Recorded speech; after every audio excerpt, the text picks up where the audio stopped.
It's the Worldwide Sports Radio Network. You are now about to witness the strength of street knowledge. Field! Number 70! We're talking about practice. Hello, you play to win the game. The Yankees are champions of baseball! Mr. Gorbachev, tear down this wall. 3, 2, 1, happy 2000! No time on the clock, and the Patriots have won Super Bowl 36. Jordan open! Chicago with the lead! Worldwide Sports Radio Network presents Below the Mark. And we are finally back, ladies and gentlemen. And I know it's Thursday, and we were on 2 days ago for Down to the Wire. But again, we are back. And as you know, you can call us at 631-965-4990. This is Below the Mic. I'm your host, Errol Marks, and my co-host, Mr. Damn Speedy Petey. What are you laughing at? Dams. Yeah, you're damned. Now I make. I would be I'm damned. I would be damned to be even talking about you. For a second, anyways. I thought I was building a dam. Well, I don't know about building. Are you a beaver? No. Well, how would you be building a dam if you're not a beaver? I don't know. You like to say different things about me. As you guys know, you can reach us and follow us by going to a website at www.worldwidesportsradio.com. And remember, everybody, you can also do this. You can download our app. How do you do that? Well, you go on the iOS, and what do? You put in WWSRN. It's very, very easy and very politely great by all the fans to download it. So please, go on your iOS and download it. Or you can go on your Android right now and put in or search Worldwide Sports Radio Network. And we are up and running. You can follow us, listen to our shows, check us out, and really see where we're going with this network. It's great. It's a great product. Right now we have a lot of great shows, and we're moving in the right direction. Speedy Petey, how are you doing today, my friends? Usual busy. I'm looking forward to the 4th of July weekend, and why are you looking forward to this? I don't know. It's a fun holiday. It's a barbecue party holiday. You can't go wrong with that. It's a barbecue holiday party. Is that what you're saying? Barbecue party holiday. Yeah, that's why people love it. So what are you doing? Are you going to go? I don't know, but I'm assuming my family's going to do something with something like that outside. I don't know if it'll be my cousin's house or my grandparents'. I don't know, but grills are something that always we do a lot of barbecuing, a lot of fun. Mm-hmm. As you guys know, we have a great show lined up for you. We're going to be talking to two, not one, but two Yankee prospects, guys. Yes, great young Yankee prospects. We are going to, at 6:30, be talking to Blane Abeyda, he played for Nevada, right? Nevada baseball. And at 7:15, we'll be joined by Ocean Gabonia. Nice. Did I get it right? Yes, you did. I'm very good. 2 for 2 today. It's amazing. It really is. And by the way, I'm having problems with my computer right now. It is not very good right now on what's going on with Errol Marks' computer. I don't know what the internet is. But first things first, I have a new weapon for all the fans to look at. This is my big fly swatter. And what I'm going to do on this show every time Speedy makes a mistake is hit him on the back of the head. So, ladies and gentlemen, I have a new and exciting weapon against Speedy Petey on this show right now. As you can see, it's a big fly swatter. You see that? Are you good, Speedy? Is that the one you hung up in your door and absolutely your firehouse with it? No, I fly swatter ahead times weapon, and you can use again. My computer has what's going on. I ever makes a mistake on a show, you're gonna this swatter, and after we're done. As you guys see, Speedy makes a mistake, and you see me backhand him with it. I'm going to be trying to get my daily report up, so give me GD. I will say this. For all the fans in sports, we will be being a part of next week at Coleman, our first FM Long Island. Very excited this right now. You're going to hear sports a different way when you hear that show. So there you go. I'm looking forward to it. You're going to see some posts all over social. But anyways, Speedy, hit it.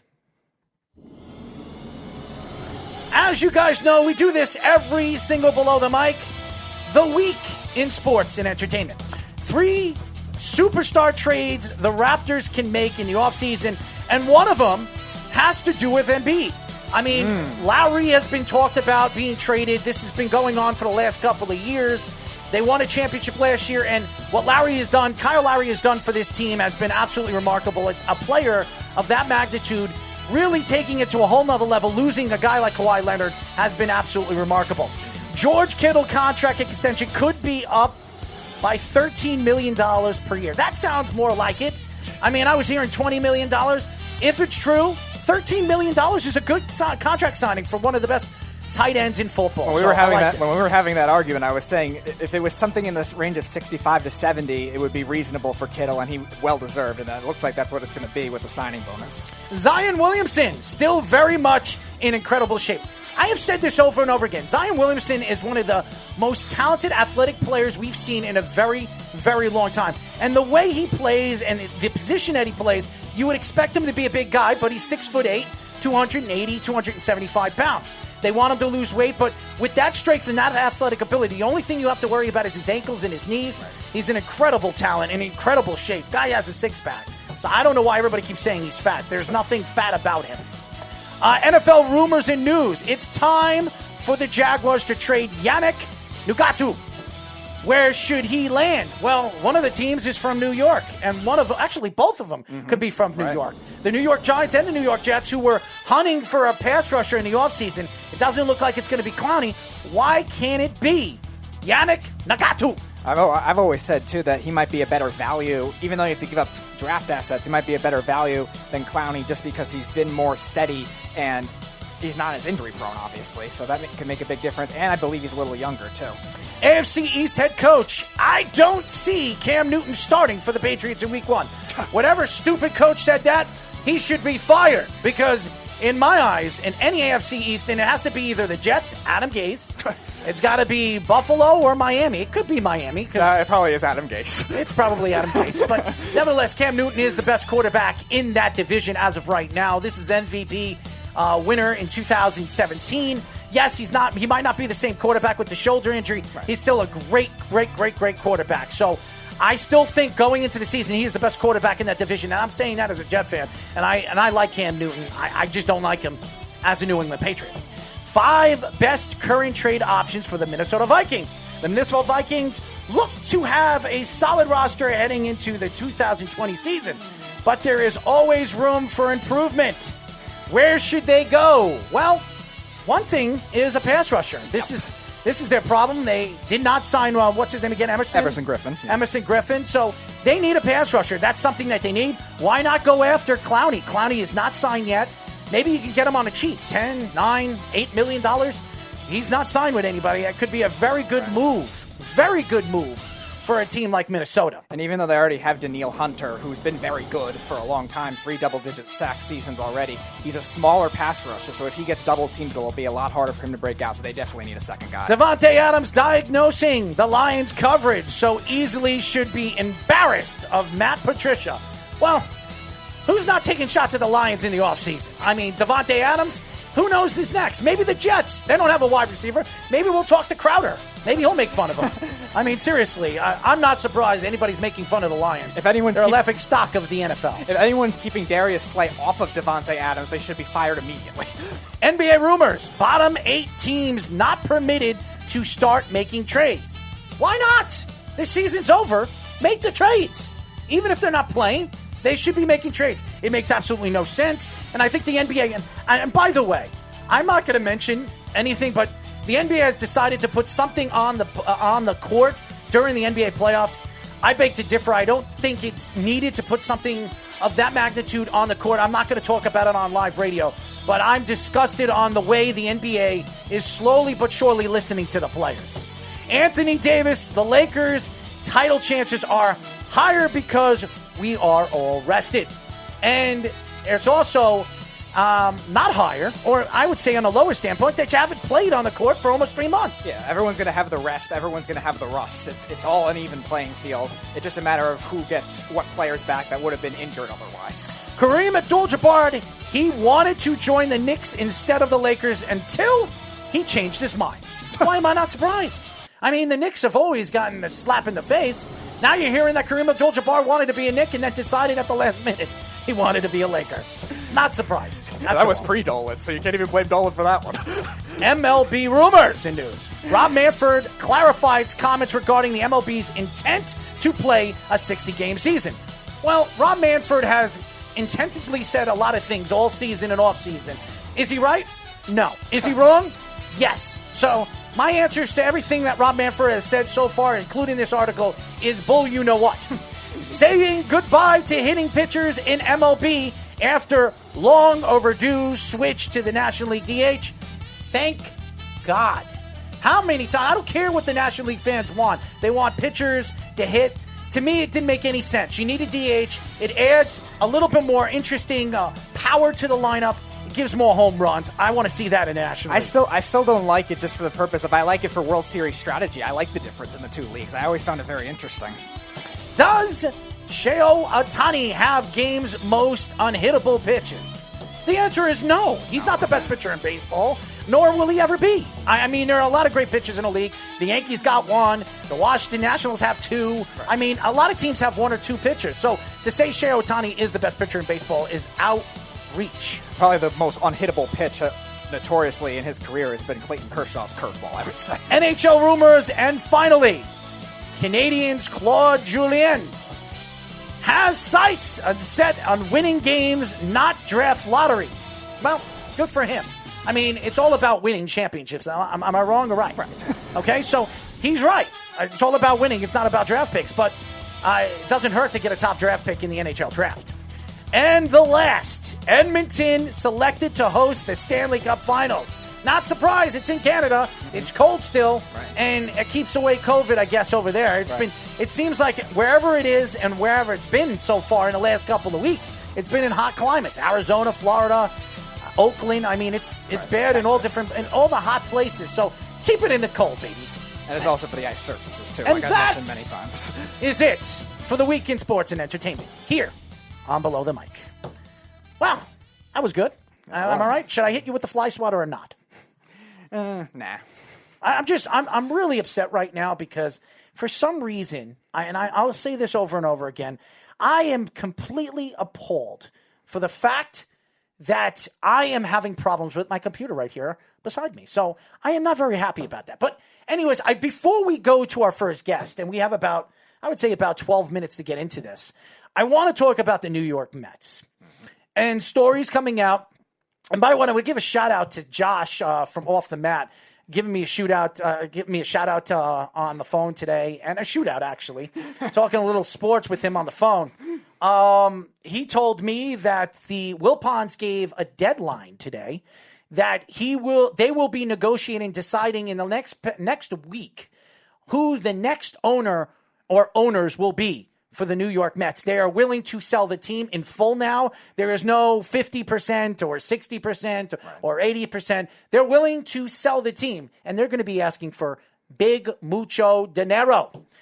The question is, though, how long will it take if there's going to be a lot of bidding wars? We've seen it now. I don't think it's going to take that long. I think there's one guy in particular that everybody keeps talking about, and that's Cohen, who lives here on Long Island, that wanted to buy the New York Mets, wanted sole ownership of this team. He wants to build the team the way he thinks they could win and win championships. And the Mets wouldn't give it to him. And he decided to walk away from that deal. And now that it's opening up and there might be a deal in hand, there quite possibly could be an offer on the table for about $3.5 billion I'm listening to. Right. I think Cohen is the favorite, too, just because, remember, his main problem was the percentages of what they would get from the Wilpons. He didn't want to just completely override the Wilpons. Now, if the Wilpons are completely selling it, he's going to be all in. But again, that won't rule out the other ones we've heard either, though, with Josh Harris and as well as the biggest one, A-Rod and J-Lo. A-Rajo? Which I'm sure a lot of fans want for different reasons. Why do the fans want Alex Rodriguez and Jennifer Lopez? First of all, they're not going to be investing all the money. Okay, it's not them. They're bringing in the guy that owns Vitamin Water. They're going to bring in other big-time billionaires. Maybe they're the faces of the Mets organization as the GM, A-Rod becoming the GM or whatever he becomes, the president or the face of the organization or the ownership. Here's the problem. I love Alex Rodriguez. I think Alex Rodriguez is a great baseball mind, one of the best baseball minds we've seen in our time, in our era. The problem is, Alex Rodriguez has always been the center of attention, not only in the world with his wife or his fiance, and Jennifer Lopez, who owns a piece of the Miami Dolphins. Would that help the New York Mets organization bringing in a superstar of that magnitude who likes to strunt her butt all over the news, the newspapers? Does that help the organization? Does that give the organization a sense of relief, having a girl or a woman of that magnitude strutting herself on magazines, in the Sports Illustrated, or maybe being the center of attention here in New York? Hasn't worked for the Miami Dolphins, so. It hasn't. I mean, Met fans should not be happy hearing that Alex Rodriguez and Jennifer Lopez might be able to take over the organization. First of all, Alex Rodriguez, as great of a mind he is, he's never run an organization, okay? He's never run a baseball organization. It's a completely different thing as a player. And knowing that the players respect you, yes, you're a great player. You've become a really good Samaritan to some of the young Spanish players in the MLB. But does this help the New York Mets moving forward? And the answer is probably not. Now, bringing in Cohen, you know Cohen's going to spend mucho dinero to bring in free agents. This guy's a multi-billionaire. He's one of the biggest hedge fund owners in New York State and around the country. I mean, this guy knows how to make money. Dollars and cents make sense when you have guys like Mookie Betts that's going to be available next year, JT Realmuto. You have some big pitching prospects that are going to be available next year. And you know he's got big pockets. And if you're a Met fan, you should be very excited to have somebody like Cohen take over the team because you know he's going to open up the pockets. It's no longer going to be coupons. It will be more like billions. And that's what we'll be talking about.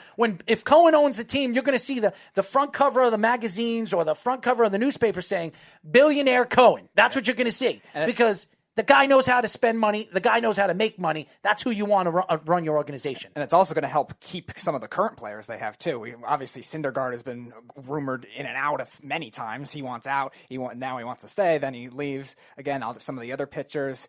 Obviously, Pete Alonso, when his time comes up, he's going to get a big contract, and that'll help hit the Mets' chances of keeping him for sure if they end up getting somebody big like that. And again, even though they're notoriously cheap with the Wilpons, obviously. Notoriously. Right. Their payroll's still more in the middle of the pack. It's not like they're a small market team. So that'll boost them to be probably top 5 or close to spenders when you look judging from a payroll perspective. If you're a Met fan, you can go with the Harris family who could take over the team. He owns the 76ers. He also owns the Devils. So he owns 2 organizations, 2 professional organizations, and they're run very, very well. The Devils, even though in the last couple of years they haven't won anything, they're very well run. They have a good GM in place. They have a good coach in place. This is a very well-oiled machine. And even the 76ers, in the last 3 or 4 years, this team has been a playoff team. They got guys like Ben Simmons, Joel Embiid. They have players that they've built their team around and built their organization around. So having somebody of that magnitude take over and kind of help the organization grow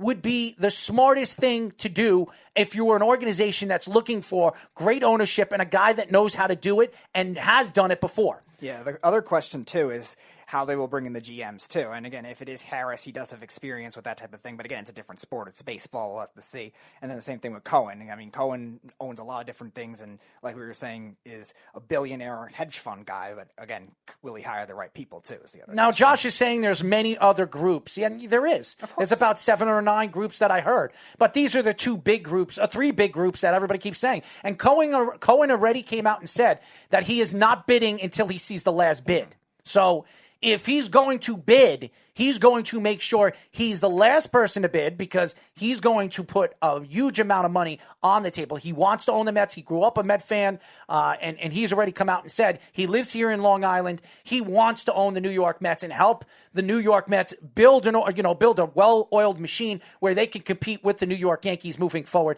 for many, many years to come. Right. They need that kind of reputation, too, for a big name. Billionaire type guy too, because again, it's something that they haven't really had. Obviously, the Wilpons were rich, but again, they obviously kept their money to themselves. And again, if Cohen brings in that type of reputation, that'll definitely help. And again, he wanted it originally. It's not like he pulled out because he hated the team or anything. He pulled out because of what the Wilpons were doing. So if they're going to completely leave, that's a big boost for Cohen's chances, especially since he has the most money of all the competing bids. And I know a lot of people say, well, they're not going to compete with the New York Yankees. You're absolutely right. They're in different. One's in the National League, one's in the American League. They're in different leagues. But here's the thing. The New York Yankees own New York. They've owned New York for the last 30 years. Say whatever you want. The Mets were in the World Series 4 years ago. You can say whatever you want. The Yankees have run baseball here in New York practically forever. Now, if the Mets can compete and actually bring in players like JT Realmuto or Mookie Betts, where they're putting superstars around a Pete Alonso, if they decide to get rid of Cespedes and you decide to move around, maneuver, and bring in some pitching and some relief pitching that they desperately needed, well, then the Mets could be in a situation where you could be talking about the Mets, not only about the Yankees in the back pages of the newspaper. So they are competing with the Yankees, not in the same league, not against each other. They're competing for the fans. They're competing for the tabloids. They're competing for the press. And if you're a Met fan, you have to understand and have to look at it in the big picture. And even if they are second, at least embrace it, the fact that they're going to get higher of a reputation rather than being thought of as the laughingstock they always are. Because the Yankees are always going to be thought of as the glory organization, the organization everyone wants to go to. And again, that makes sense. They have 27 World Series championships, are one of the most well-run teams in baseball, maybe the most. So they're always going to have that, but at least the Mets can have it where they're not forgotten about. We talk about how Mike Trout is forgotten in LA a lot of the time because of the Dodgers. Every day. Because of the Dodgers. Kind of the same thing with Jacob deGrom, too. Who talks about Jacob deGrom except right near when he wins the Cy Youngs? Well, again, I look at the Mets and I look at this situation. This is a good sign for New York Met fans. If you're a Met fan out there, I think you should be very, very happy that you're hearing the stories that they're going to get new ownership. Met fans have been waiting for this for a very long time. The Wilpons, the Coupons, whatever you want to call them, they're going to be out. They've already come out and said that they are going to bring in a new owner and they're going to give him sole priority to the organization. So that's a good sign for New York Met fans. So you can't hate on it. But if any Met fan, out of all the organization, all the different groups of people that are going to make bids, if all you guys want Alex Rodriguez and Jennifer Lopez running the organization, that is a complete joke. You cannot be happy as a New York Met fan if you have two people that love to be the center of attention all over social media. They love taking pictures, videos of themselves, and I love Alex Rodriguez. I do not want to see the owner of one of the owners of the New York Mets standing there in a bikini on a beach and getting married with Alex Rodriguez. Okay, I don't want to see that. Okay, and no offense to Jennifer Lopez, I think she's a beautiful woman, and I don't mind looking at ass, but I don't want to see one of the owners of the New York Mets organization sitting there and strutting herself. That's something unprofessional, and it doesn't work for me in a professional kind of way if I am a fan of the New York Mets organization. So. Anyways, when we come back, we're going to be talking to a Yankee free agent prospect, and this guy I believe is going to be a good player for the Yankees organization. Might be a relief pitcher, what I've been reading about him. I mean, he's got two pitches, his fastball, his two-seam, and his four-seam, and he also has, I think, a curveball. So I do believe he'll be, all in all, probably a relief pitcher for the New York Yankees, but the Yankees have built very, very good relief pitchers in their farm system. And we'll be talking to free agent pitching prospect Blane Abeyda here on Below the Mic. You're listening to the Worldwide Sports Radio Network.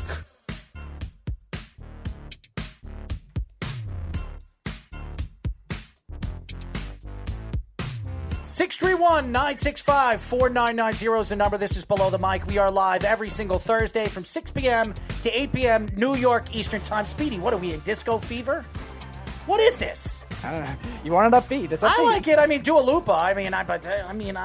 I dance in the morning. I don't dance on the show. Dance in the morning. I mean, we got Blane on the show, so he's a dancer too. Anyways, as you guys know, you can follow us by going to our website at www.worldwidesportsradio.com. As you guys know, we are now talking to Yankee free agent pitching prospect Blane Abeyda. What's going on, Blane? How are you? Doing great over here. Just trying to live the dream still. I'm in a nightmare. I'm sitting next to a guy that I like beating on the head with a big fly swatter. Look at this, Blane. If you're actually watching the show, man, look at this thing right here. I mean, look at this thing. I got this big fly swatter over here, and every time this guy, my producer, makes a mistake, I can hit him on the back of the head like that. What did I do? This is a great little weapon over here, and you don't need to smack him upside the head. You got this wonderful big fly swatter. Anyways, Blane, how are you and your family doing with this pandemic? We're doing great. We're just trying to pretty much pursue with the social distancing and everything, staying safe from each other, staying 6 feet away from each other.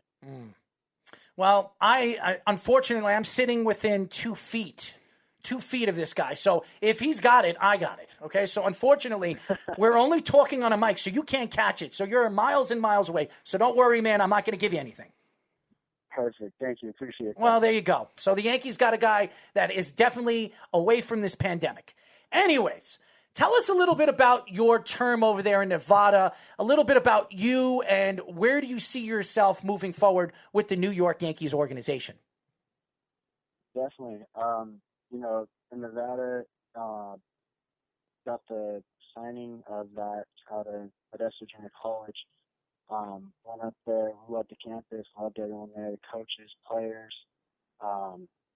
Pitched 8 innings there. Due to COVID, everything shut down, stopped. Sat at home, waited for the draft to pretty much happen.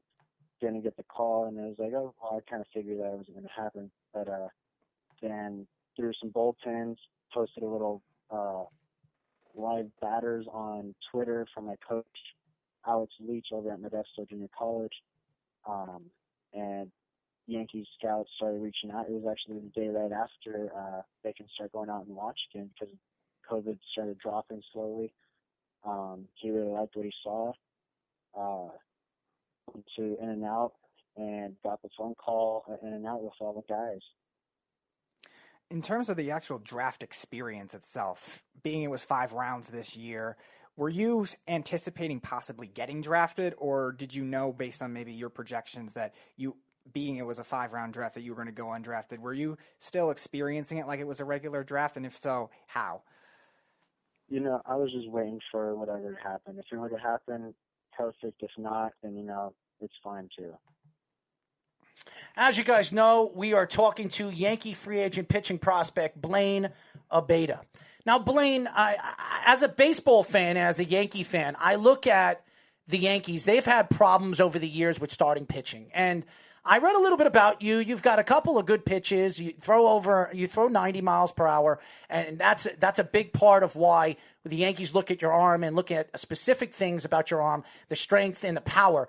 Where do you see yourself? Do you see yourself as a starting pitcher or relief pitcher going forward with the New York Yankees? Going forward, I'm just looking to be on the field. I'm looking to be able to be used for whatever they want me to be used for. Are you a first baseman? Are you a good first baseman? I was actually a catcher for 9 years. This would have been my second year of actually pitching this year. Well, if you can block better than Gary Sanchez and you can hit the ball just as well, I'd rather you. Oh, I'm sorry, I can't do that. Gary Sanchez, that man, that's a man right there. I can't even try and compare myself to him. Oh my God.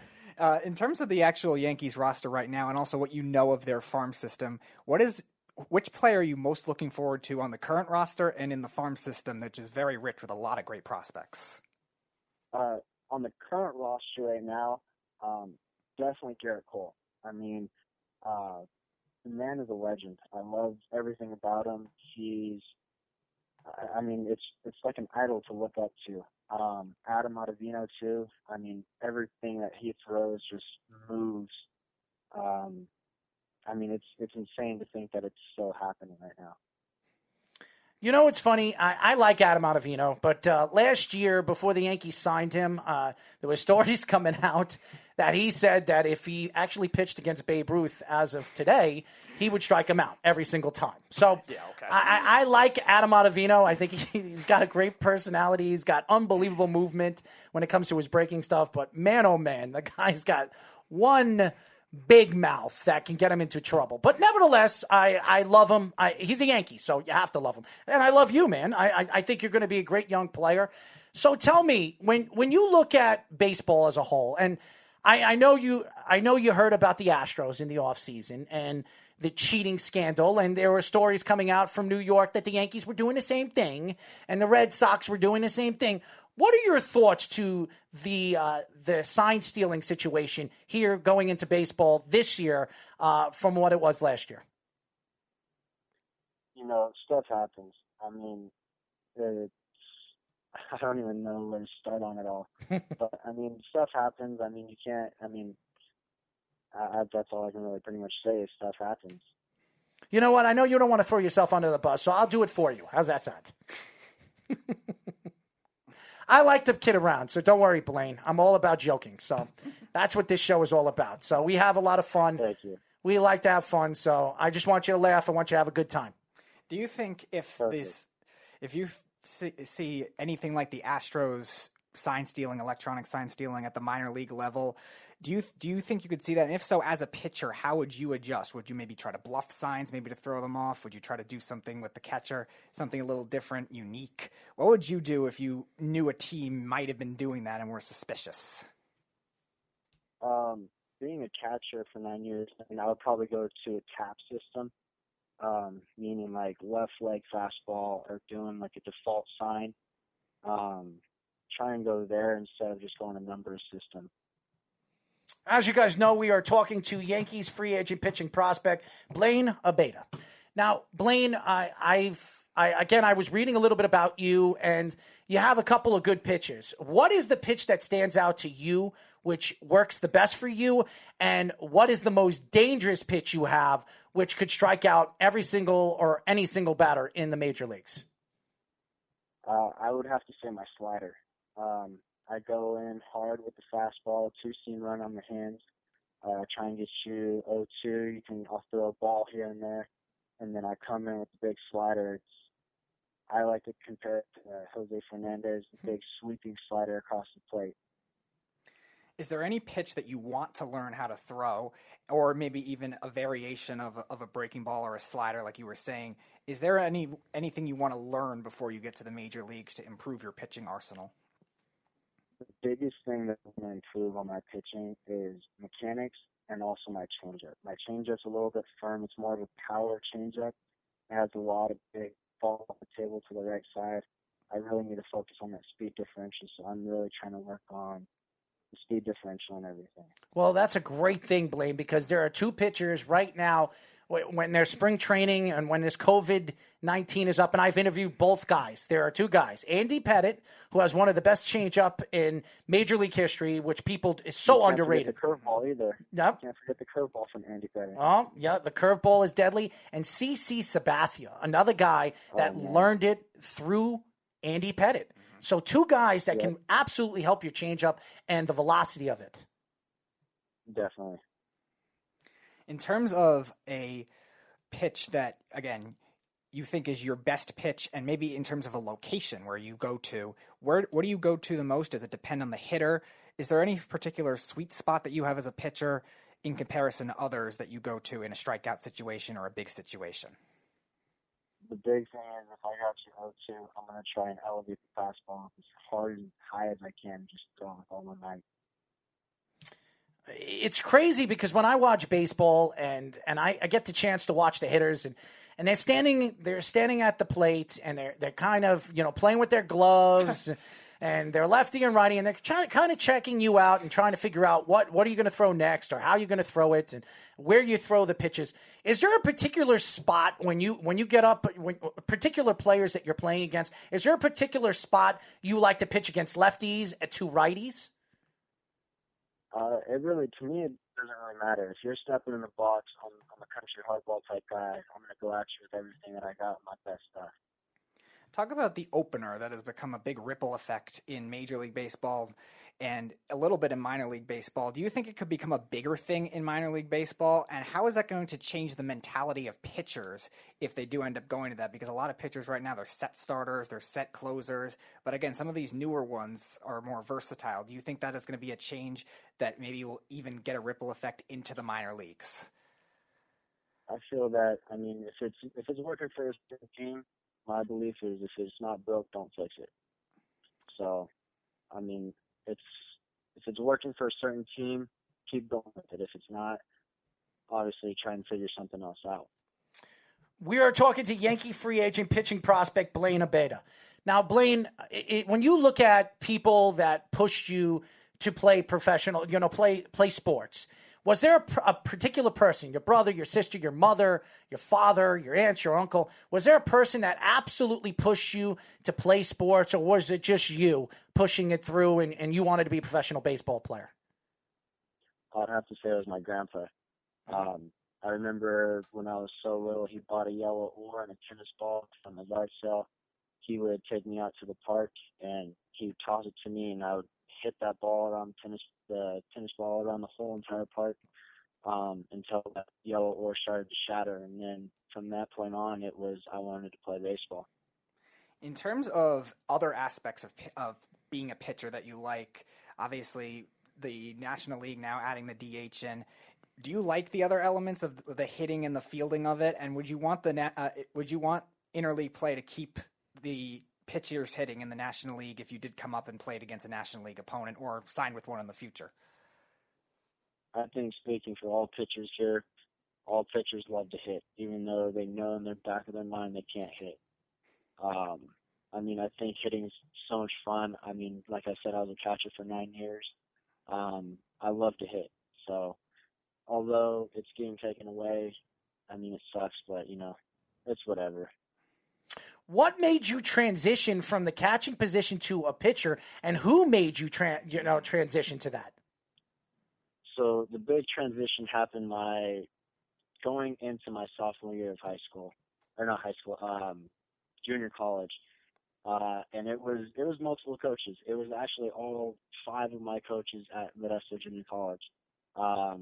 Zeb Brayton was the biggest one. Nathan Gregory was another. John Combs, Paul Chavez, and then my favorite one, this one was a pretty good one, it was, we called him Petey. He told me in the All-Star game that I was going to be a pitcher when I was actually a catcher, and I was like, I'm not going to be a catcher. I wasn't going to transition to a pitcher ever, and he ended up was proving it right about 2 years later. Could you see yourself at any level maybe becoming a two-way player, obviously being you just got drafted, and a lot of two-way players are taking over now with the versatility aspect. Could you see yourself catching again in the minor leagues and try to relearn it and maybe even try to do both? At that point, I think that I wouldn't maybe want to catch. I think I'd probably want to go to first base. I got beat up a lot. My knees they're hanging in there a little bit. But, if it had to come down to it, I'd be down for it. As you guys know, we are talking to Yankee free agent pitching prospect Blane Abeyda. Now, Blane, is there when the Yankees reached out to you and told you that they wanted to sign you, who was the one that reached out to you, and what did they say to you when they said that they want to bring you in and they want to sign you? So Tyler Robertson was the one who actually came out and watched not some of my bullpens, the live hitters that I faced. Talked to him a little bit after. He really liked what I did. He was talking to me during the middle of it, trying to change some things that he thought would probably help me. He liked how I was coachable, really liked how I was able to command the ball and still be able to run up the numbers on the radar gun. And then he's like, okay, expect either a call either tonight or tomorrow. And about not even maybe an hour later, I get the phone call from him. And he was on the phone with the Rapsodo guy from the Yankees as well. He really liked the spin rates and everything that I had on my pitches, and that's when they offered it. What were your favorite parts of playing for Nevada baseball? Obviously, Mountain West, not really a big baseball conference in comparison to some other sports, but San Diego State's had some good success, and your school's had some recent success as well with Nevada. What were some of your favorite parts there? Some of my favorite parts there were obviously developing another bond with the family. And as my family, I mean my team, my coaches, everybody there. That's a great group of guys that I love and I would back up any day of the week. I love those guys, and I'd do anything for those guys out there. Well, I will say this. When I look at Yankees and I look at the New York Yankees, the organization as a whole, they have always found good relief pitchers from all different spots of the world. I'm talking about they've gone all the way to Dominican Republic, to Venezuela, to here, the United States. And everything that I've read about you, and I think that the opportunity that you have, not only as a pitcher, but as a Yankee, is the opportunity to learn from some of the great young pitchers in the league and some of the great older pitchers that are retired now. And the Yankees organization, and you know this, Blane, when they're spring training, all these ex-Yankees go over there, Goose Gossage and all these different guys, they go over there and they train with some of the young prospects, the young players. Is there a particular guy on the Yankees or what is still a part of the Yankees organization that you would love to work with? I would love to work with, as you mentioned earlier, Andy Pettitte. I mean, the man's a legend, but I'd also love to learn from Mariano Rivera. His cutter is unbelievable. I've watched stories of him, how he had a cardboard glove because he wasn't able to afford one. I mean, the way that Mariano grew up, I mean, that's just everything about him's insane. Love it. So I would have to be between those two guys right there. All right, so two-part question here. Your favorite game, maybe your most accomplished game on any level, and the craziest game you ever played in? I would have, man. I believe, so the most craziest thing that happened to me was my senior year of high school. We were playing in the playoff game, and we hadn't been to a playoff in about a few years. And we were down, I think, by 2. I come in, I got robbed from a pop-up that bounced off the fence. The catcher caught it, they said it was an out, and I was like, well, it bounced off the fence, it's a foul ball. They're like, no, it was a clean catch, and I was like, oh, God, okay. So next to that, come up, 2 outs, bases loaded. The guy throws me the high fastball, and I drive it over the left field fence for a grand slam, and our whole stadium goes crazy. Dugout comes out, starts crowding me. I think that's probably my craziest moment. I think the best moment of my baseball career is having my grandpa be there with me for when I signed for Nevada. I could tell that your grandfather plays a big part of your life and what you have done, not only in your baseball career at an early age and where you are moving forward, because your grandfather is a big supporter of what you do. Team you rooted for growing up, and do you follow other sports? And if you do, in football, basketball, and hockey, who do you root for? Basketball, I played 4 years of high school basketball. I was a big Chris Paul fan. I loved when he was with the Hornets. Transferred over to the Clippers. It was Blake Griffin, DeAndre Jordan with Lob City there. Loved it. He transferred over and teamed up with Harden in Houston, so I'm going to have to say that I'm following my man Chris Paul. Hold on, Blane. Before you end this, so you're pretty much telling us that you are a front runner, my friend. Is that what you're telling me right now? I'm not a front runner. No. I'm just messing with you. I'm a single player lover.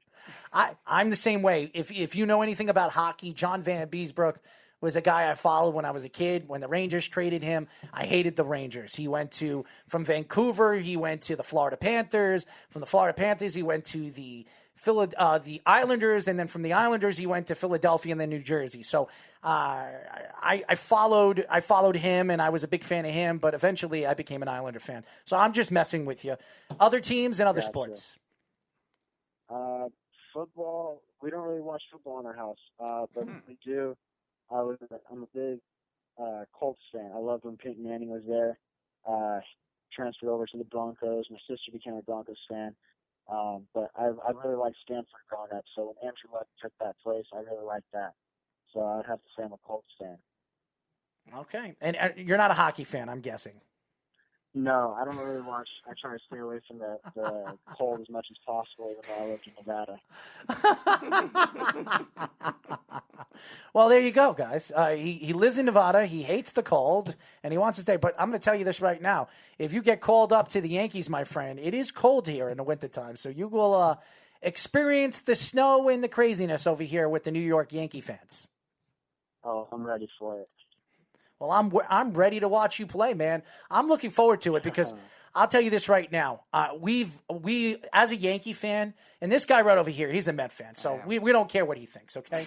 Let's care what I think here.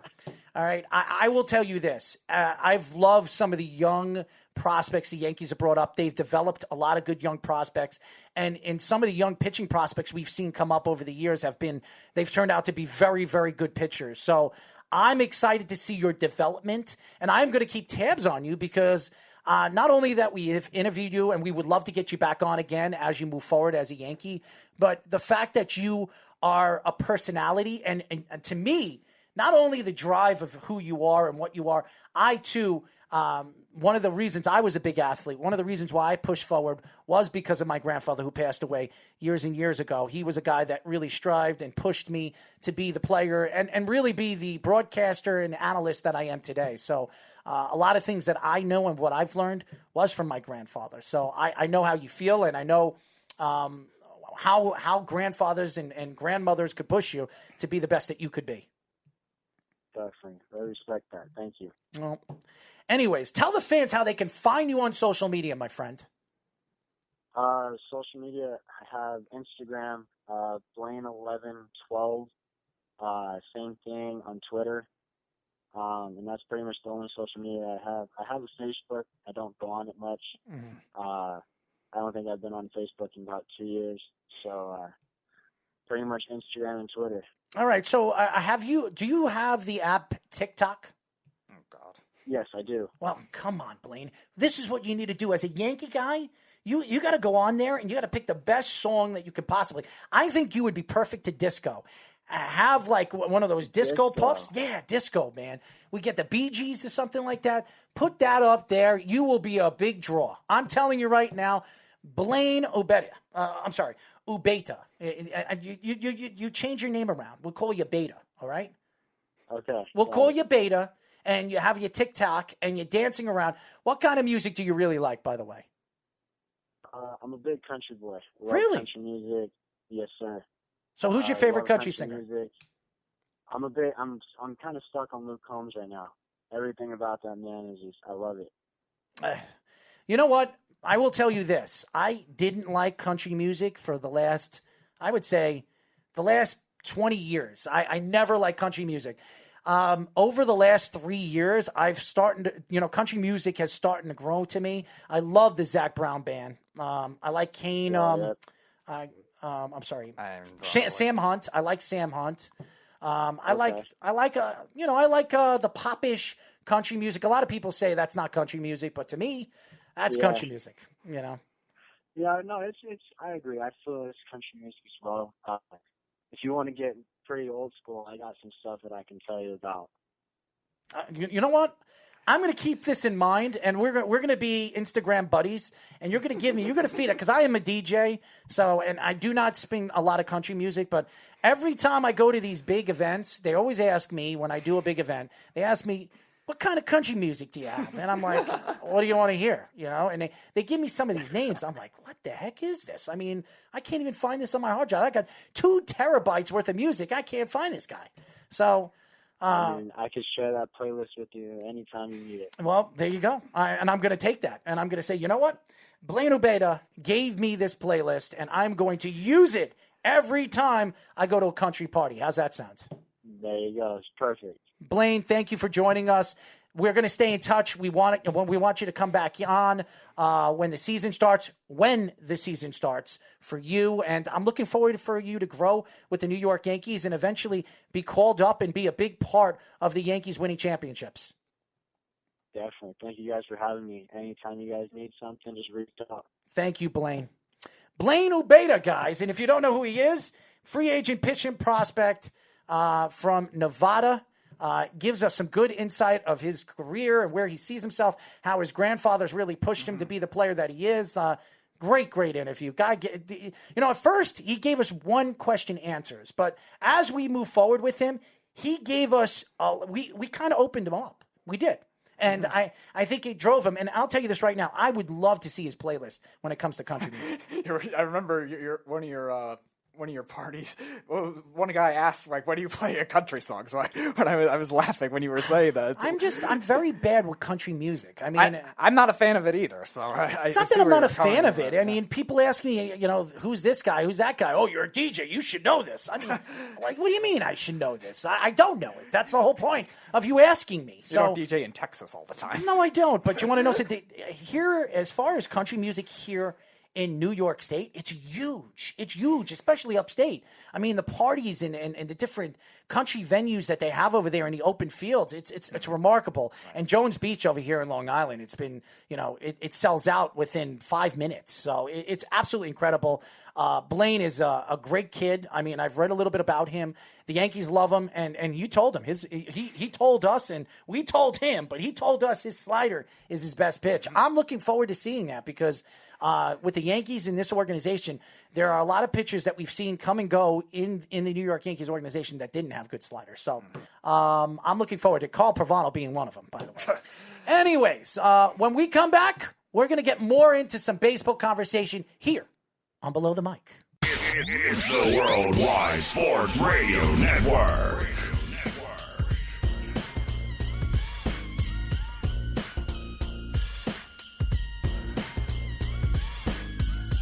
A little Ice Cube, Speedy? Interesting. As you guys know, you can call us at 631-965-4990 is the number. And remember, ladies and gentlemen, you can go to our website at www.worldwidesportsradio.com and download our app. If you don't have our app, Blane, we didn't tell you to download our app. If you don't have our app, download it. All you have to do is go on your iOS, which is your Apple, and you go to your search key, you put WWSRN, and if you have the Android, all you have to do is go to your search key and Worldwide Sports Radio Network. Download our app. You can read our stories. You can watch our shows, listen to the replays of our shows, listen to our live shows. So everything is on there for all the fans, so you don't have to look for us. It's right there on the app. I made it for you guys. It's all for you guys, all the fans.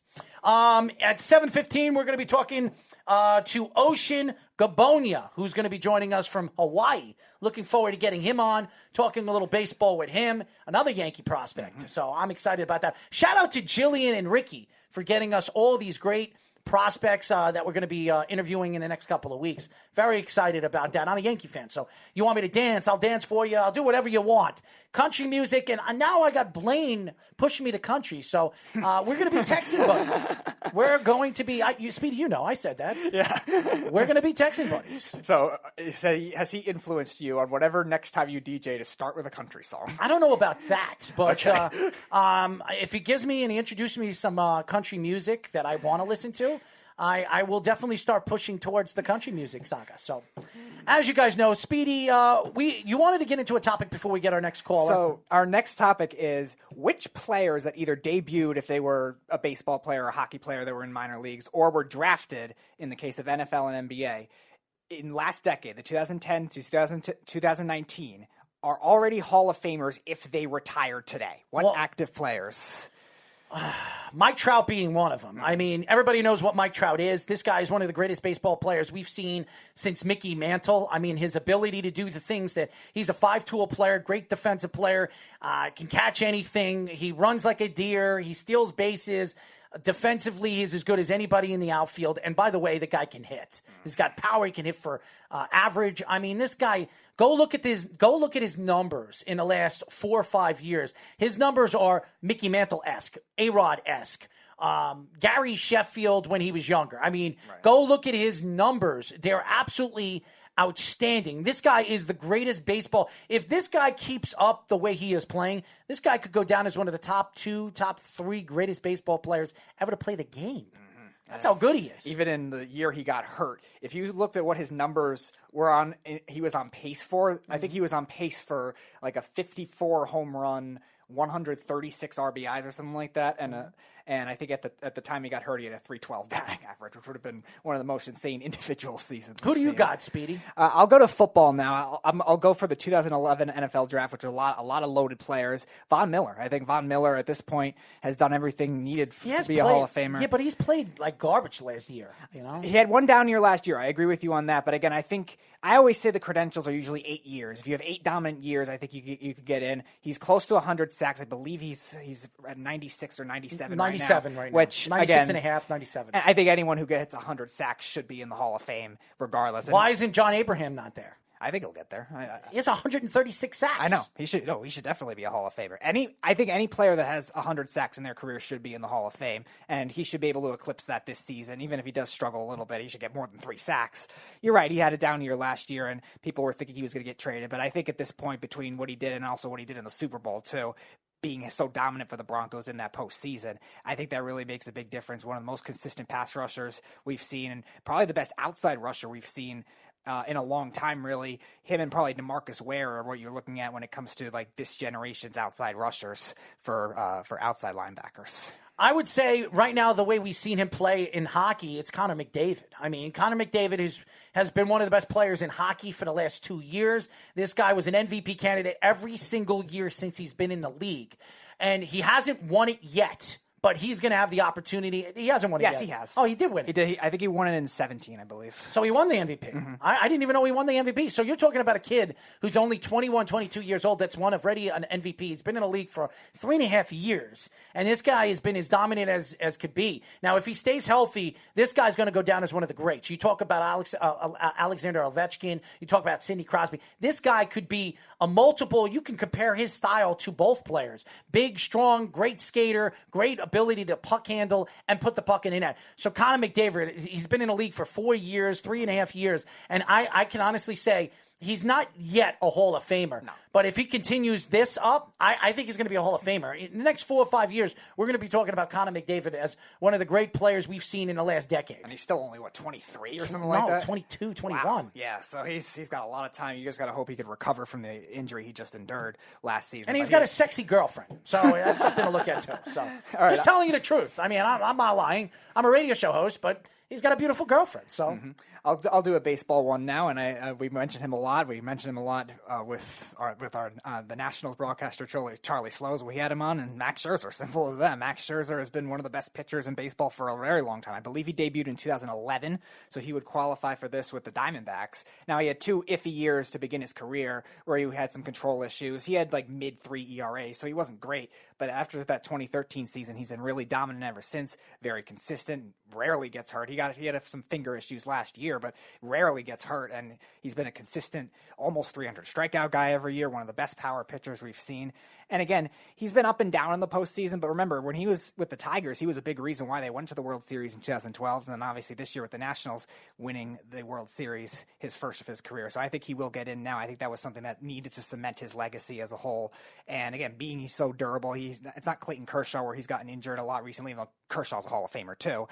He's been very steady where you don't have to say, all right, we need one more year to prove it. He's in. How about Russell Wilson? I mean, Russell Wilson, who has been one of the most dominant quarterbacks in the NFL, went to the Seattle Seahawks, won a championship. I mean, what Russell Wilson has done for small quarterbacks has really transitioned the game, the mobile quarterbacks, the definition of what he does behind the line of scrimmage, and really seeing the game a completely different way as a small guy, a guy that everybody said he claimed he's 5'10" when he came to the league. I really believe Russell Wilson's 5'8", 5'9".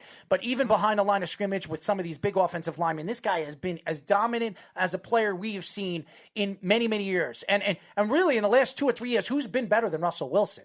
Really, there is not many. Maybe really one only or Patrick two. Mahomes, that's it. I don't even think Patrick Mahomes has been better than Russell Wilson in the last 3 years. Go look at numbers. If you transition the numbers from Russell Wilson, what he's done in the last 3 years, to Patrick Mahomes the last 2 years, he's been just as good. I mean, Russell Wilson was a runner-up as MVP last year. I believe should have won the MVP over Lamar Jackson, especially with that Seattle Seahawks team, and they weren't that good offensively. No. They didn't have that many weapons, and he made that team that much better with the bad offensive line. So Russell Wilson would be my guy, especially what he's done in the last 6-7 years. All right. Last one for me, because we got to go to a break soon, is also that same 2011 draft, and that's Julio Jones. I think Julio Jones, the touchdown totals may make it hard to get in right away like he maybe should, because he had that big touchdown drought in 2017 into 2018. But that, again, he's been one of the most consistent receivers outside of the 2013 season where he tore his ACL. He's really been healthy. He's had some minor injuries, but he's played through them a lot, and he's really been very consistent throughout that. And I think he will eventually get in too. He's over 10,000 yards already in his career.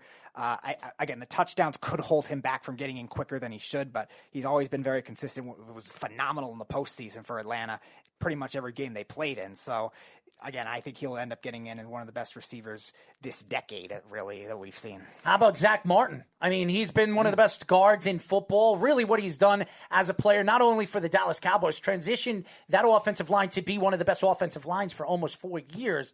As dominant as what you see that offensive line has been with some of the great young players that they have on that offensive line, and even the veteran players that they have now. Zach Martin, who still hasn't even gotten off his rookie contract. This guy is an up-and-coming star. He's going, and right now he's only been in the league for 5 years? 6 years. He was in 2014 draft. 6 years. This guy is, if he were to retire right now, he's been the best guard in football for the last 5 or 6 years. So, to me, if he were to retire right now, absolutely is a Hall of Famer. It is as bad as the Cowboys have been in the playoffs, and they have not been good. Okay, and I'm not blaming Zach Martin for that. I'll just tell you, it's just bad calls, bad play calling, and really the quarterback play in the big game. And defense, too. The defense has played okay in the last couple of years. I mean, last year they didn't play well, but the year before that, they were one of the best defenses in the league. Let C.J. Anderson almost run for 200 yards or whatever it was. Right. Stop taking shots at them. I mean, I'm not a Cowboy fan, but I'm trying to help the Cowboy fans out. I mean, seriously, I'm only trying to help the Cowboy fans out. There are a lot of Cowboy fans that listen to this show, so I don't want to hurt them and hurt their feelings. So hopefully this year with the transition of adding a guy like Lamb and really some of the players that they added in the offseason defensively and offensively, I think they're going to be a very good team, and they're going to be a very dangerous team in the NFC East and could get into the playoffs. And if they get into the playoffs, anything could happen. And hopefully it's not going to be Andy Dalton starting for their games. It will be Dak Prescott. You definitely don't want that in the playoffs. Well, you hope not. That's for sure. When we come back, ladies and gentlemen, we'll be talking to Yankee free agent pitching prospect Ocean Gabonia here on Below the Mic. It's the Worldwide Sports Radio Network.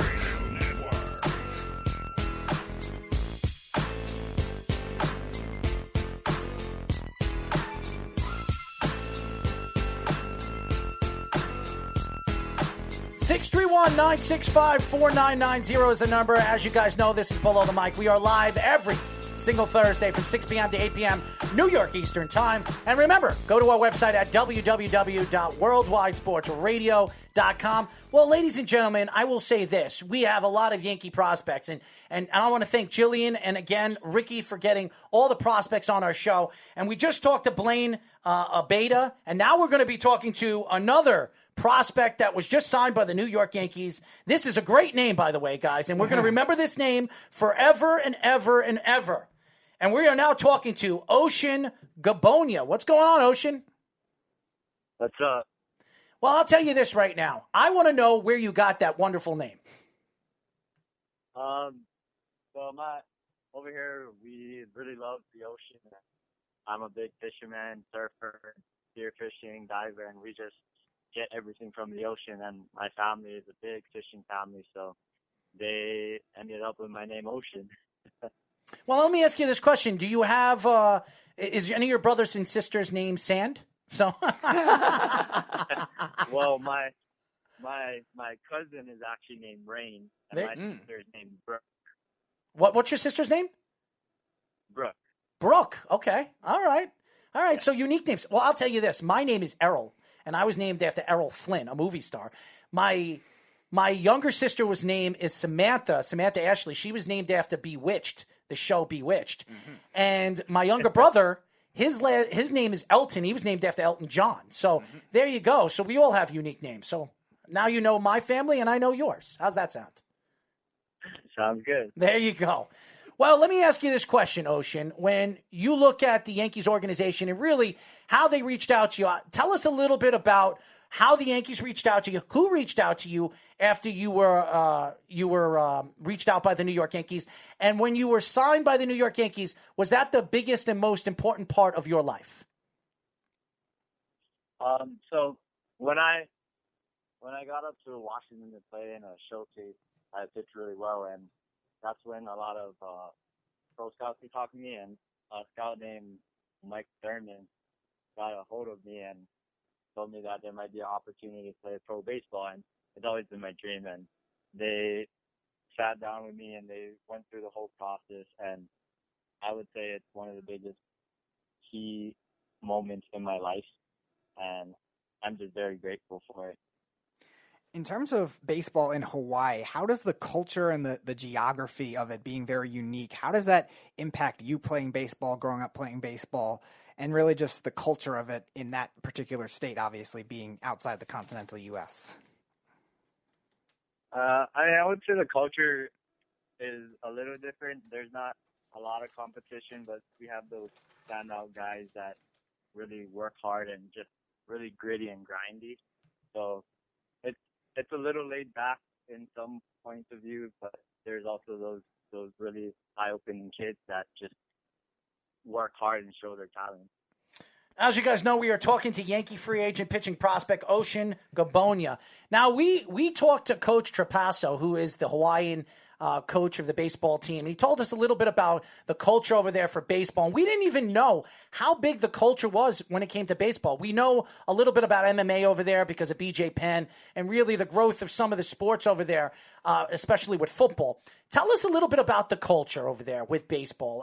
Are there up-and-coming stars that we haven't heard of? I mean, and really, your pitching style, are you a power pitcher or are you a breaking ball pitcher? What type of pitcher are you? As a pitcher, I would say I'm more of a guy who likes to respect my craft. I like to hit spots. I like to get in the hitter's head and just be one step ahead of the hitter in a way. I would say my style is really smooth and just really smooth and effortless, I would say. In terms of the Hawaii aspect of it, you have, again, a state that has a lot of islands, a lot of different islands. Do you have a favorite ballpark that you played in terms of scenery? And if so, again, how does the climate of those warm climates really affect baseball? Does it make it more hitter friendly? And did that affect you as a pitcher as a result, or is it something you got comfortable with? I mean, I would say the climate is a little different. It gets really humid here, and there's a lot of, especially on my island, it rains a lot. So every island has a different type of feel to it. I would say my island is more hitter friendly in point of view, but in some islands like Kauai or Maui, the wind blows and hitters may have a harder time with the wind blowing in, and pitchers just have nasty stuff with the wind and helping them throw harder pitches. Now, Ocean, have you ever played any other sports besides baseball? Is there a particular sport that stood out to you before baseball as a kid, or was always your love was baseball? I mean, my first love is and will always be baseball, but I did play other sports. My parents didn't really let me play like football or basketball, so I got into surfing a lot.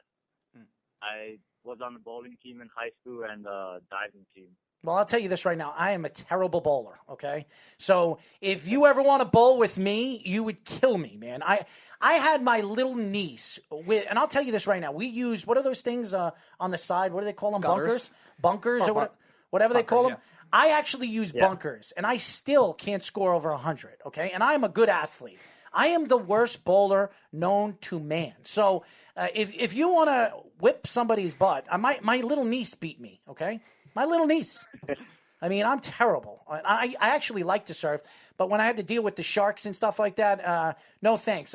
How about you? I mean, your thoughts to baseball. Growing up, was there a particular team that stood out to you? Did you always want to be a Yankee? Or was there another baseball team that stood out to you that you rooted for growing up?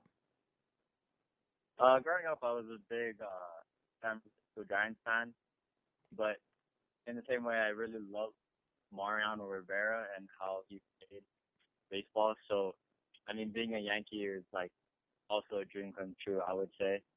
And I think it's just great to like be able to say I'm a New York Yankee. It's a huge organization with a lot of history towards it. Do you have any other influences growing up in terms of baseball? Was it a Giants player? Was it Mariano Rivera? Outside of Mariano Rivera, maybe the greatest relief pitcher of all time. Any other influences you really liked growing up?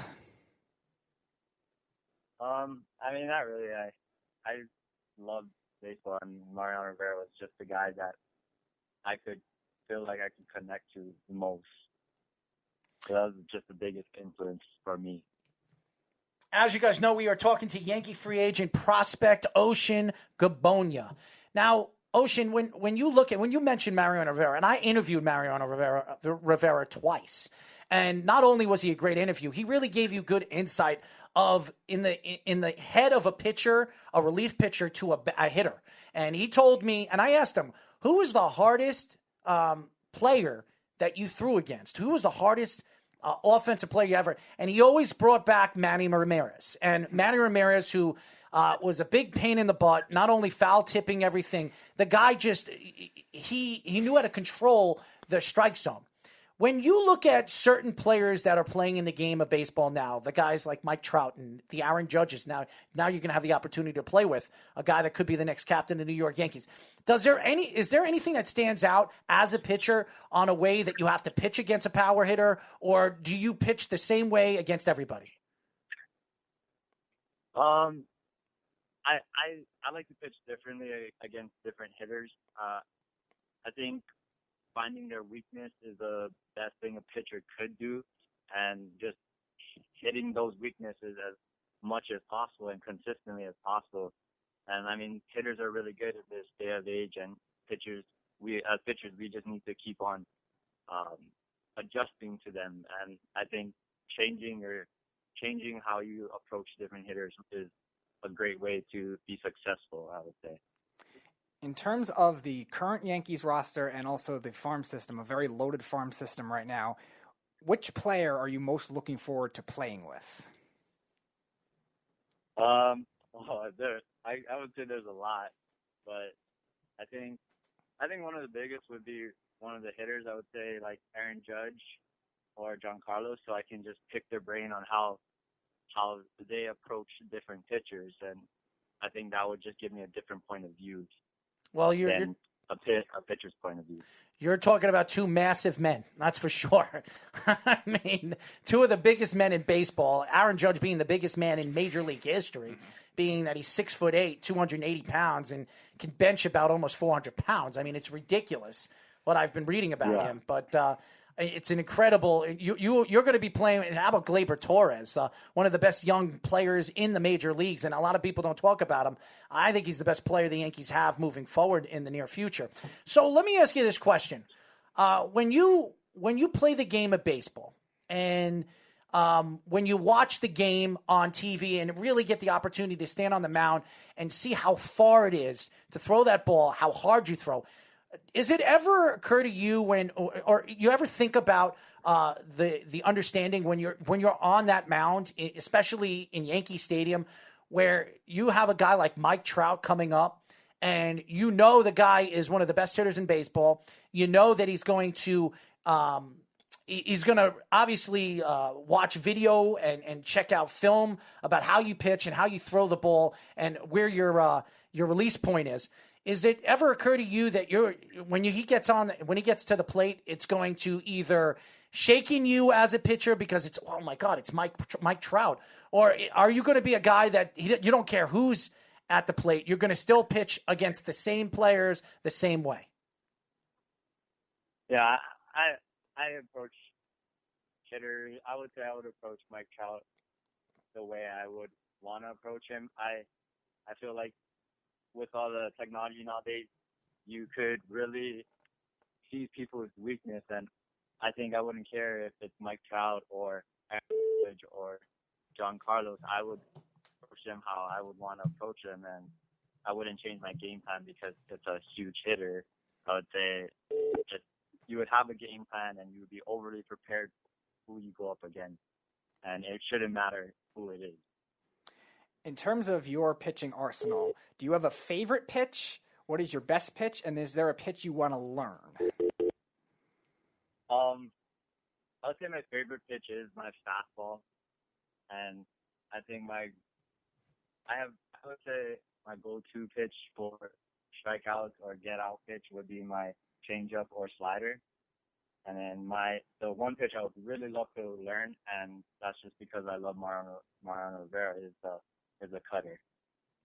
Mm-hmm. As you guys know, we are talking to Yankee free agent pitching prospect Ocean Gabonia. Now, Ocean, is there a particular person, a family member that has pushed you to move forward in your baseball career? Is it your mother, your father, your uncle, your grandfather? Is there somebody that stood out as a young kid that really has, you've looked up to, has really pushed you to be successful in professional sports?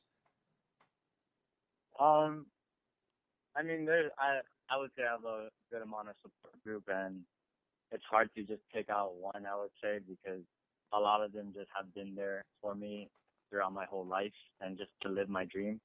But I think my mom would be the biggest person that really just made my dream want to be playing baseball and not to do it for the money or anything like that, just to be passionate in what I love to do. And I think she's just somebody I always look up to, and I always ask for motivation. In terms of sorry. No, you're good. Okay. In terms of the transition to this new lifestyle with New York City life, obviously the East Coast being 6 hours ahead of where you are in Hawaii, what are you most looking forward to in terms of that adjustment and looking forward to where you're playing? I don't know. I think being in a city is a huge culture change from Hawaii, and I'm just looking forward to being up there and just grinding out baseball and just living my dream, honestly. Ocean, and I asked Blane this. He's a country guy. He loves country music, okay? So over there in Hawaii, okay, man, what do you guys listen to over there?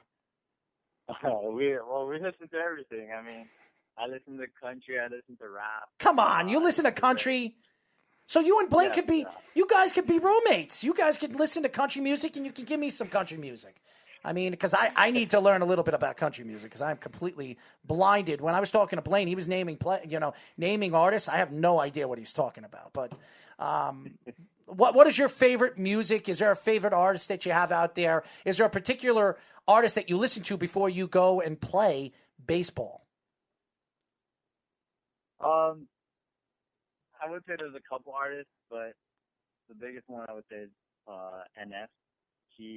He just has a lot of really good motivating words in his rap, and it just pumps me up and gets my mind right to the game, and I think that's my favorite artist to listen to right before a game. Well, guess what, my friend? I will. Have you ever met NF? No, I would love to. No. Well, let me tell you something. I'll give you some information. I actually know NF. And NF is one of the best young artists right now in the rap game. And you look at Eminem and what Eminem has done with hip-hop and what he's drawn to hip-hop, not only in the world of discouragement and stuff like that. This guy, what he raps about is not only, if you listen to his music as you do, he talks about his mom a lot. And his mom was a drug addict and she passed away.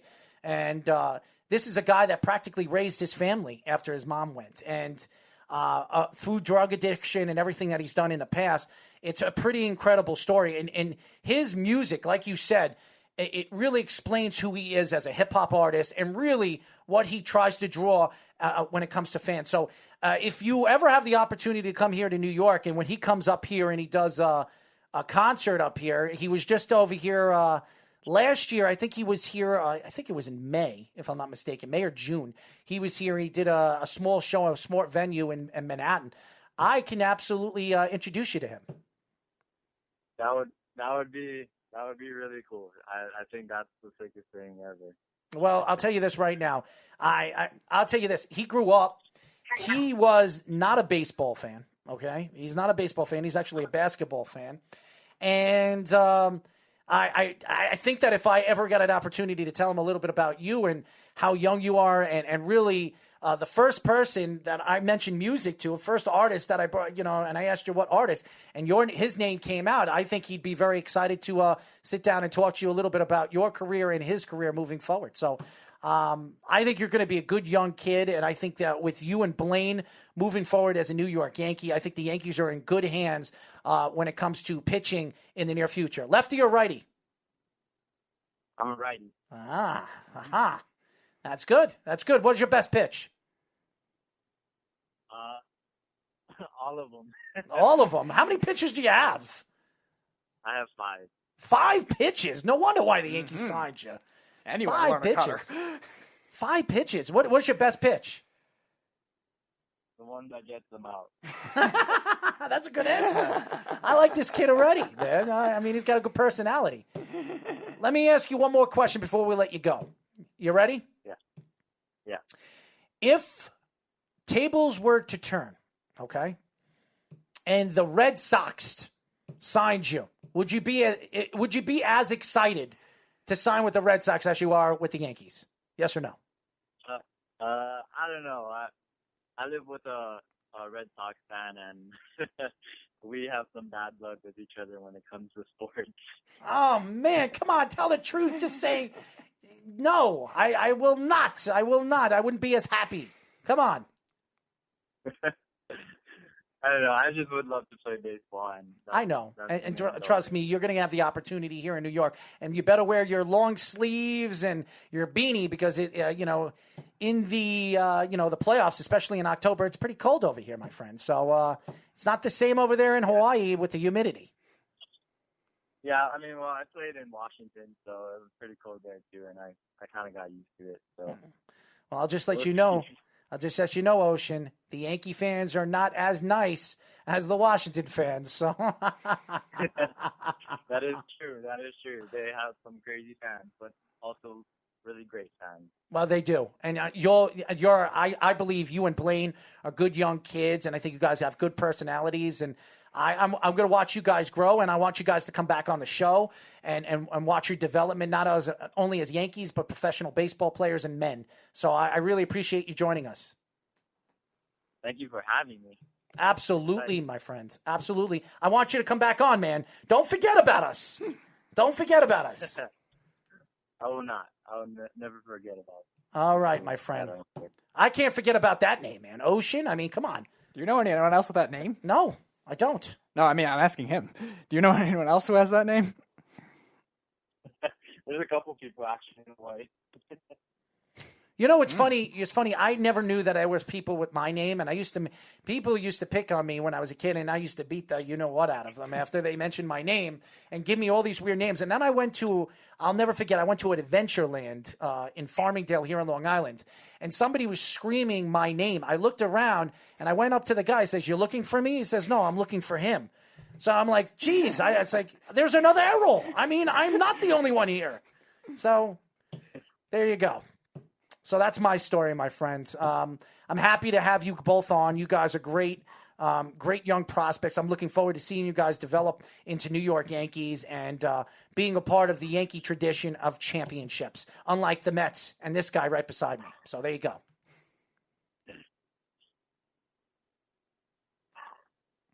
All right, Ocean. Are you there? Did we lose you? Yes, I'm here. Oh, there you go. I thought I lost you, man.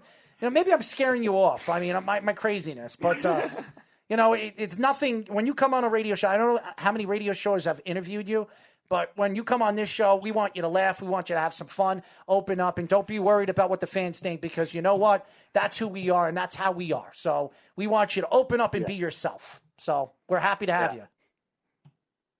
I'm just grateful. I mean, this is my first new radio thing, and it's exciting. It's a cool new thing to have, and I can finally say I've been on a radio. And you're going to be on more radio shows, because when you become the player that we believe you can, Mr. 5 pitches, you will have the opportunity to be interviewed by many, many different people, and I think you kids are the future of the New York Yankees organization. So thank you for joining us, Ocean, and good luck, and remember, don't forget us. I will not. Thank you. Ocean Gabonia, ladies and gentlemen. Great interview. Great kid. Mm-hmm. Blane is a great kid. Looking forward to seeing these kids develop as New York Yankees. When we come back, some NFL conversation here on the Great Below the Mic. You're listening to the Worldwide Sports Radio Network.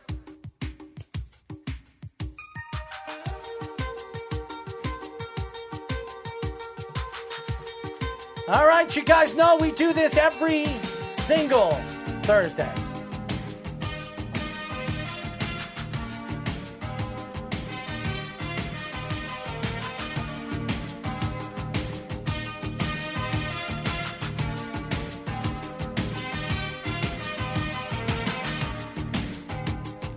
Welcome to your life. There's no turning back. Even while we sleep, we will find you acting on your best behavior. Turn your back on Mother Nature. Everybody wants to rule the world. It is not the great singing voice of me, but it's Speedy Petey, as you guys know. 631-965-4990. This is Below the Mic. We are live every single Thursday from 6 p.m. to 8 p.m. New York Eastern Time. As you guys know, remember, go to our website at www.worldwidesportsradio.com. And, by the way, download our app, guys. If you don't have our app, iOS, WWSRN. And if you don't have it, you don't have an iOS, well, that's an Apple. You go to the Droid and you put in Worldwide Sports Radio Network. Our logo, our slogan is right there. Find us, download us. You can follow us, watch our live shows. And I want to give a shout out to Eric Coleman. Me and Eric Coleman will be starting the first sports radio show on an FM dial in almost 35 years. Next week, we'll be live on Saturday at 7 p.m. 7 p.m., ladies and gentlemen, on Saturday. Me and Eric Coleman and Speedy Petey doing the Weekend Crunch. This is huge, ladies and gentlemen. So we are going to kill it. We want all the fans to check us out. 103.9, the LI News Radio Network. Check us out, 103.9. It's over 55 miles from here, Suffolk County, all the way to Nassau County and the Hamptons. If you guys are sports fans, you're going to love us. We're going to entertain you. We're going to give you something you haven't heard on sports radio, and we're going to make you laugh. That's what we're going to do. So if you think this is funny, wait until I bring out Eric Coleman, ex-New York Jet, ex-NFL player, and give him a little bit of a battery charge that he needs to be a part of our network. So, if any of the NFL player interviews that we've had the last 4 months have said, a lot of them have personalities, that's for sure. They did, and they do. But not a personality like yours truly. So we are going to bring out the fans throughout Long Island and New York. So if you come out here and you want to hear sports now, not only could you listen to WFAN on 660 or what is the other? I think it's 1050. 1050, whatever. You know what it is. 101.19 or something like that. Or you want to listen to ESPN, but you can listen to us now on an FM dial every single Saturday at 7 p.m. So if you're coming from the beach, or you're hanging out on the beach or on your deck or whatever you're doing, I don't know what the heck you're doing, but whatever you're doing, you can listen to us. If you want to laugh, you want to listen to a good sports radio show, we will entertain you for the next few hours every single Saturday, and that's what we're here for. So we're here to entertain all the fans out there.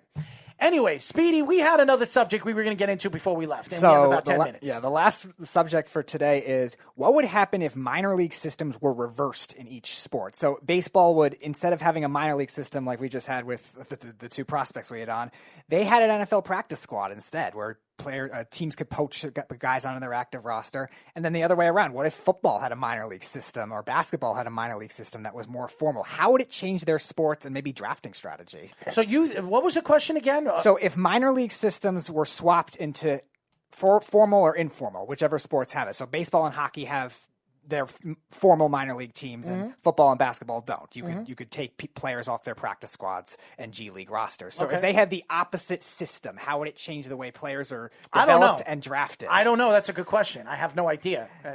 The crazy thing about the minor leagues that when I listen and I argue about some of these minor league players that come, not baseball, because usually the best players from the minor leagues come to the major leagues and they become superstars. A lot of them do. Mm-hmm. In basketball, a lot of these G League guys, they don't achieve to anything. A lot of these guys that are playing in the G League never go anywhere when they get called up into the NBA. I might have seen one or two guys that have become decent players in the NBA really have turned out to be nothing. And in the NHL, there's so many different leagues in the NHL. You have the AHL, the OHL, you have all these different, the IHL, you have the KHL. There are so many professional leagues throughout the country, throughout the world, where, the development of these players are completely different in different countries than they are here in the United States. So, that's a good question. I don't know how that would be. In football, there is no minor leagues. Right. So, you're either drafted or you're not. And there's how many rounds in the NFL? Seven? Mm-hmm. 7 rounds. So if you're not drafted, you're either going to be unrestricted or free agent, and you have the opportunity to come and be a walk-on. That doesn't mean you're going to make the team. And then if you don't make the team, you're either a practice squad player for the next 2 or 3 years, or you don't even make the team and you don't go anywhere. Right. I think the biggest thing with football, if they were to have that kind of system, is it would hurt the other football leagues. It would hurt the CFL. It would hurt the XFL and any other new leagues that want to be formed. They had the AAF last year. And again, there were some players that got off those rosters and went on to the NFL, so it ended up working, but that would definitely hurt those leagues in terms of the quality of play. I think the biggest one that would be affected is baseball. I think in baseball it would really be bad because you would have a lot of roster shifts more than anything else if you could poach a player off someone's practice squad or G League roster like they do in football and basketball, because again, everything's micromanaged as it is. So all of a sudden you're switching all these pitchers around. And again, I love strategy, so I might embrace it, but even that might be a bit of extreme what baseball teams could do if that was the case. I think that when you look at the minor leagues and you can go up and down some of these rosters and some of these teams and really you're talking about baseball trying to get rid of some of the minor league teams. So they're trying to cut it down from 3 or 4 minor league teams to maybe 2 or 1. And it's going to be very, very hard for these players to actually get drafted and have the opportunity to play in the majors. And maybe it'll open up opportunity for them to make more money. That's what they're trying to do. Right. But it hurts the generation to generation from the AA to the AAA to the major leagues. Mm-hmm. So I don't think this is formally good for the major leagues, but also looking at professional sports, I think the NFL should have a minor league. I do. These walk-ons that are playing redshirted or playing on the practice squads, that's not a minor league team. And a lot of these players don't get the opportunity to even get a step on the field in the future. So I'd like to see that the National Football League figure out a way where they can bring in a minor league for the football in the NFL. So unfortunately, I don't think that's going to happen. Yeah, the only problem I think with that is just because of the injury risk with football. A lot of positions, we talked about it on Monday with the running backs in particular. A lot of these positions also have short shelf lives. So if they're playing in the minor leagues or they're playing as backups somewhere else, it could be hard for them to be able to learn the NFL game right away. It's tough to make a really big jump. I mean, we've seen it a lot in the 80s with guys like Warren Moon and Doug Flutie. They were able to go from the CFL right to the NFL. But again, if they were in a minor league system, it would be interesting. And plus, again, with the amount of wear and tear that's on your body in football, it could be very hard for them to be able to develop as a whole in comparison to them being younger right away. And the league is shifting to be younger right away, too, where they're prioritizing draft picks and young players more than anything else. What should I sing today? I mean, I'm trying to think of a song that I can Maybe you got to sing some country for Blane. I can't sing country, man. Are you kidding me? You hear my voice? I mean, my voice is already terrible when it comes to music and singing. A radio voice, I have a great radio voice. But when it comes to singing, it's just not me. I mean, so give me an artist or somebody that I can, kind of sing, What do you want? You want a rock song? You want an alternative? What do you want? I don't know, man. Let's see. We had you do the final countdown a while back. Let's see. How about okay. Iris? How about the Goo Goo Dolls? Oh, Iris. All righty. How about that? Mm-hmm. Lyrics. All right. All righty. All right. This is for all the fans. I'm singing this for you.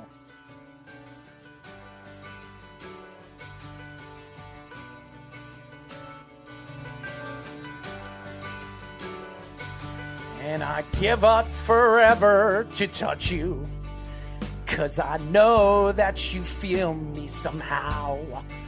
You're the closest to heaven that I'll ever be, and I don't want to go home right now. And all I can taste is the moment, and all I can breathe is your life.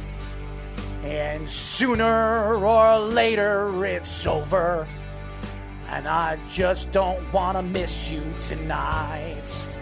And I don't want the world to see me, 'cause I don't think that they'd understand.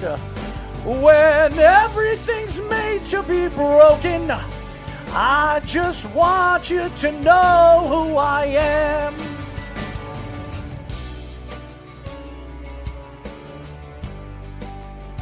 That's right, guys.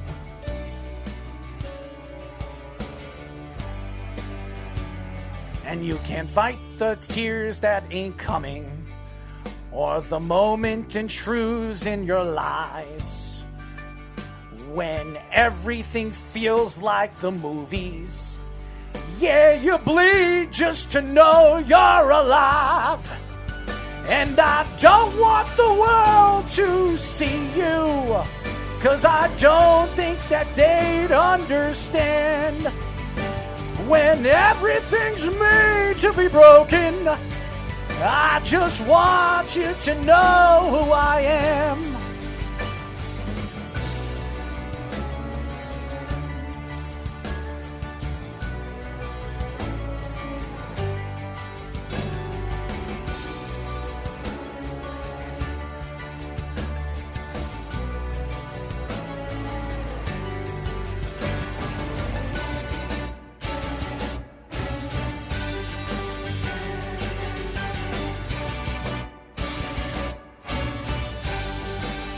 That's right. Below the mic, everybody. We're here to entertain people.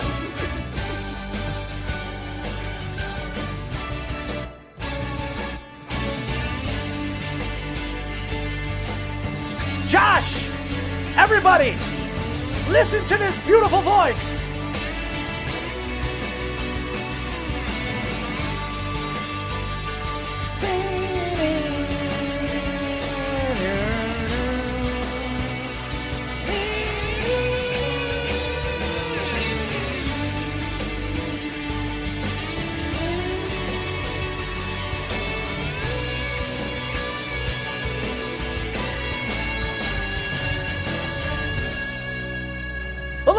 Remember, we're live every single Thursday from 6 p.m. to 8 p.m.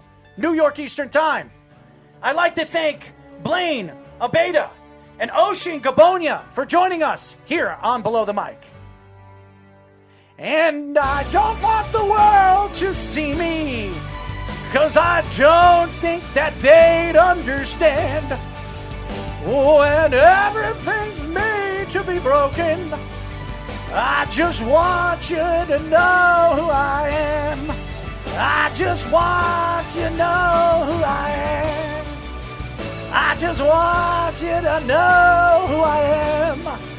I just want you to know who I am. That's me, Errol Marks. Don't forget me. I'm here. I'm always here. Thank you to all the fans. We will be back next week. We have great shows lined up over the weekend. Thank you to the Sport Hit List, the Big Guy Sports Show, the Wise Guys, Off the Mat, all the shows and all the upcoming shows that we have coming to our network. We really are proud of what we're doing here at the Worldwide Sports Radio Network. Not proud of this voice at singing when it comes to that, but everything else I'm proud of, and I really thank all the fans and all the people that tuned in today. I'd like to thank, again, Blane Abeyda, the Yankee prospect, and Ocean Gabonia for joining us, another Yankee prospect. They were great. Again, we'll be back next week, Down to the Wire. Me and Speedy Petey, and Below the Mic will be back as well. And Caged in MMA. So stay tuned for next week. We've got great shows lined up for the weekend. So stay tuned. Off the Mat and the Big Guy Sports show. So great shows lined up. Until then, this is Errol Marks and Speedy Petey, and Below the Mic saying good night. We'll talk to you then. Good night, everybody. You're listening to the Worldwide Sports Radio Network.